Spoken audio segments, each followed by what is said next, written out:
가지고 논할 수가 없다는 것이에요. 하나님의 은혜는 우리가 어떤 것으로도 대신하려고 할 수가 없는 것이에요. 완전히 구원에 관련된 문제고 생명에 관련된 문제고 어떤 것으로도 이 생명에 관련된 모든 사역들이 대체될 수가 없는 것인데도 불구하고 이 나아만이나 이 게하시는 돈으로 이것을 감사를 표시하거나 이것을 어떤 당연한 대가로 받으려고 했다는 그 사고 자체가 틀렸다는 것을 이야기하고 있는 것입니다. 이처럼 생명을 전하는 복음에는 대가를 기대해서는 안 되는 것이에요. 그리고 하나님의 나라의 백성은 계산하지 않는 거예요. 그냥 그저 하나님 마음 주시면 주는 거고 그저 드리는 것입니다. 이것은 하나님 나라의 통영 원칙이에요. 온전히 구원이라고 하는 것은 은혜로 주어지는 것이기 때문에 돈으로 측정할 수 없는 영역이다라는 것을 오늘 이야기하는 것입니다. 그러면 두 번째 질문이 생깁니다. 그렇다면 오늘날에 이 복음을 전하거나 하나님의 일을 하는 목사님들이나 선교사님들에게 사례를 드리는 것은 어떻게 생각을 해야 되는 것입니까? 그들도 그러면 절대 받아야 되지 않아야 되는 것이 아닙니까? 이렇게 생각들을 하실 수가 있는데 그것은 아닙니다. 왜냐하면 하나님의 복음을 위해 전심으로 전 인생을 투여한 사람들, 그렇게 자기의 모든 시간과 인생을 풀타임으로 던지는 사람들에게 있어서 그들의 생계의 문제, 그들의 생활하는 비용의 부족함 때문에 그들이 사역을 원만하게 못한다라고 하는 것은 하나님의 뜻이 아니라는 것이죠. 도리어 이 부분에 있어서 신자들이 무관심하고 그들을 돌아보지 않는다라고 하면 그것은 하나님의 책망의 대상이 될 수 있다라는 것입니다. 하나님의 사역을 하는 그들을 향해서 온 관심을 집중시키고 그들이 필요한 것이 없나 돌보는 것이 우리의 책임이라는 것이죠. 만약 그 사역자들에게 관심을 두지 않는 사람들이라고 하면 그들은 하나님 나라에 관심이 없는 사람이다라고 단정적으로 얘기할 수도 있는 것입니다. 그러므로 사역자도 진실함과 전심으로 대가를 말하지 않고 하나님 일에 매진하는 것이 온전한 마음이고요. 우리 재정으로 그들을 섬기는 우리들도 하나님께로부터 온 재정이잖아요. 그렇기 때문에 온전히 하나님께 드린다라고 하는 자세로 계산하지 않고 필요한 부분에 있어서 내가 힘들 때에도 하나님께서 말씀하시면 동역하는 것이 하나님 나라의 원칙이라는 것입니다. 자, 마지막 세 번째 질문은 그러면 엘리야가 오늘 지금이 어찌 은을 받으며 또한 옷을 받으며 이런 식으로 얘기하는 그 때에 대해서 얘기한단 말이죠. 그러면 받아야 하는 때와 받지 말아야 하는 때의 부분이 있다는 것입니까? 라는 질문이 생기게 되거든요. 과연 제가 첫 번째 질문과 두 번째 질문처럼 지금은 받아야 하는 때입니까? 이런 때의 부분이냐는 것이죠.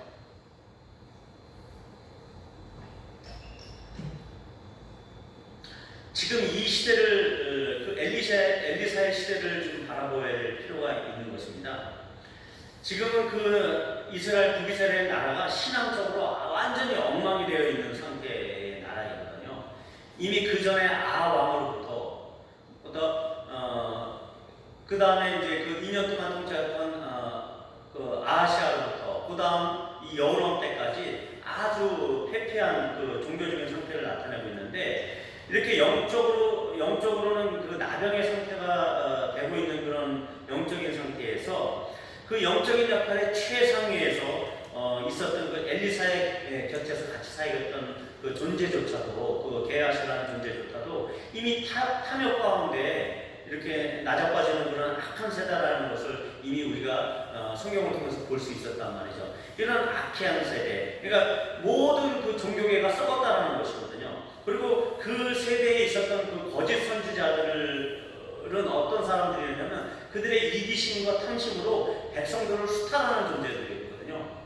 우상의 제물에게 드려야 된다는 어떤 그런 핑계를 삼아서 그런 것처럼 이 시대에도 우리 이 교회가 황폐되어 있는 그런 상황인데 너는 개인의 이득을 위해서만 살 수 있겠느냐라고 하는 메시지를 던져주고 있다는 것입니다.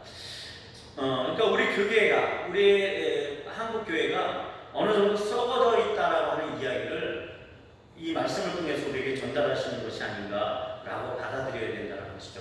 지금이 그런 때다라는 것이죠.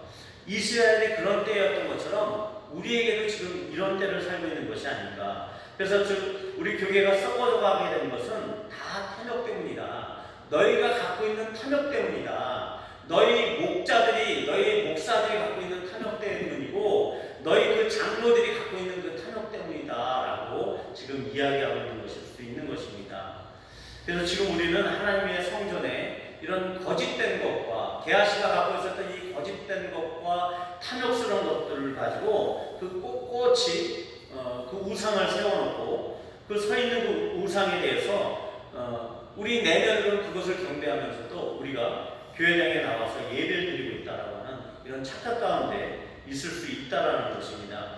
풍요의 신 바알을 섬기듯이 하나님을 예배한다고 하면서도 그래서 그것 때문에 주일이면 예배당에 꼬박꼬박 나오기는 하는데 그들의 마음의 깊은 곳에서는 아직도 여전히 풍요의 신을 섬기는 그런 일상들로 그들이 채워가고 있다는 것이죠. 그리고 그들의 일상의 모든 시간들을 하나님의 말씀을 달아시라고 하나님의 말씀을 추구하고 찾는 것이 아니라 그들이 즐거워하는 것, 그들이 성취감을 얻는 것, 그들의 이 시간들을 때울 수 있는 그 소일거리들, 그들의 자그마한 유익을 갖다 주는 그 재물을 얻는 그런 것들에 자기의 즐거움을 두고 그것에 만족하면서 그들의 탐욕을 채우고 있다라는 이 시대적인 상황을 오늘 우리에게 보여주고 있다는 것이죠.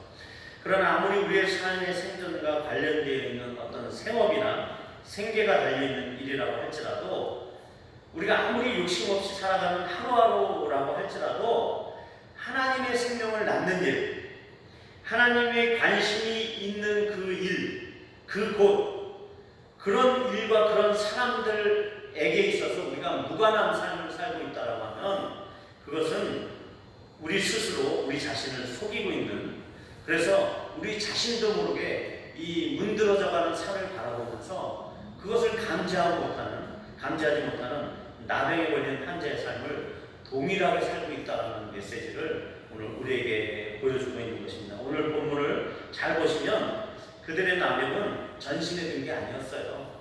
부분적으로 들었어요. 어딘지 모르겠어요. 본문을 잘 보세요. 그런 것처럼 이것은 우리에게 완전히 망가진 것처럼 우리의 삶이 어떤 심각한 죄에 있다는 것을 우리가 판단할 수 없는 것처럼 아주 서서히 우리 몸의 일부분이 문드러져 가고 있다는 것을 표현하고 있는 것입니다. 그것은 통증이 없어요. 또한 부분적으로 일어나기 때문에 우리가 심각하게 받아들이지도 않는다는 것이죠. 하지만 이처럼 전신에 알아차리지 못하도록 심각하게 발생하는 이 나병이 결국은 우리에게 생명과 관련된 일에 있어서 우리를 떠나게 할 수 있다는 것을 우리가 명심해야 된다는 겁니다. 그리고 게하시의 그 세 번째 거짓말은 신약에 예수님을 세 번 거짓으로 부인한 베드로를 우리가 기억나게 합니다. 베드로는 그날 밤의 사건으로 평생 자기의 상처로 그날 밤의 사건을 평생 지고 갔을 거라는 생각이 듭니다. 그때 예수님이 부활하셔서 베드로에게 나타나셔서 세 번의 베드로의 거짓에 대해서 예수님께서는 세 가지로 질문을 하시잖아요. 네가 나를 사랑하느냐? 내가 진짜 나를 사랑하느냐? 이렇게 세 번을 질문하시잖아요. 그러시면서 하시는 말씀이 내 양을 쳐라, 내 양을 먹이라. 이 세 번의 이야기를 하신단 말이죠. 결국은 우리는 세 번의 거짓말을 이미 용서하고 계시는 예수님을 볼 수가 있는 것이거든요. 하지만 베드로는 그 상처를 영원히 지고 갔을 거예요. 그래서 더 열심히 예수님의 어린 양들을 잘 케어하기 위해서 더 열심히 살았을 것이라는 생각이 듭니다. 주님께서는 우리 성도로서의 삶의 모습이 완전히 나병으로부터 회복된 그런 상태로 살기를 원하시는 것 같아요. 어린아이 같은 피부로 완전히 새롭게 회복된 상태, 그런 것처럼 완전한 신자의 모습으로 우리가 회복되길 바라십니다. 우리가 언제까지 우리가 갖고 있는 그 나병과 같은 상처, 그 나병의 흔적을 가지고 살아야 되겠습니까?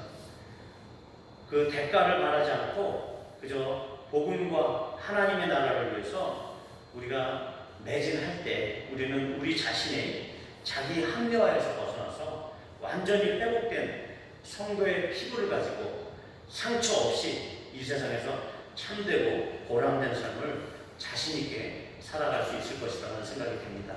새 생명과 새 비전이 생긴 이 나아만은 최종적으로 엘리사에게서 평안히 가라라고 하는 말씀을 선포받게 됩니다. 그리고 하나님의 그 샬롬 안에 역사하시는 그 성령님과 함께 그는 자기의 길을 떠나요. 그런 것처럼 우리 주님께서 주시는 그 말씀, 내 양을 먹여라, 내 양을 치라 라고 하는 이 새 사명과 새 비전을 가지고, 이 복음의 비전을 가지고 우리의 남은 인생을 기쁘게 우리 성령님과 동행하는 저와 여러분이 되기를 주님의 이름으로 축원드립니다. 잠깐 기도하겠습니다. 그래서